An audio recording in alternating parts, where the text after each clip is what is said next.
For this, we kind of have to think of cats versus dogs, and then different age ranges. With cats, it can be a little tough because some cats will just decide that no matter what you do, that they're not going to run around. But a lot of times you can get kitties to play with laser pointers or little dangly toys, and if you can get them to do that, more exercise is better. Most of our kitties live indoors their whole lives, and as a result they tend to be fairly sedentary. And you know, if we could get them to be active half an hour to an hour a day, that's fantastic.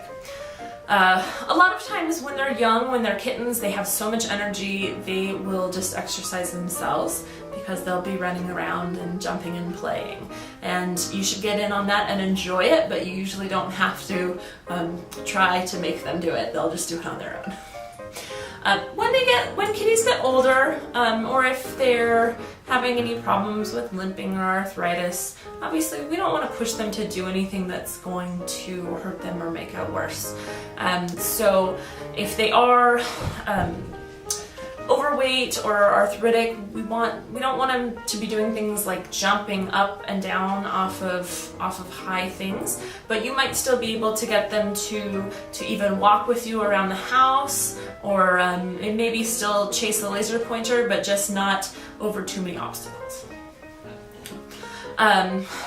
For puppies, we do need to be careful when they're still getting their vaccines, because some of the viruses out there can be really dangerous for puppies, so we don't want them running loose too much as far as going to dog parks. But they will play a lot at home, and then they'll fall asleep, because that's kind of what babies do. They can play hard and then they sleep. They can go to puppy classes with other dogs that are about the same age, that are also in the middle of their vaccine series, so they try to keep those classes very clean, so they're not exposed to anything, and that can help both with exercise and also starting to get them trained. As they get a little older and they finish their vaccine series and they're free to go wherever they can,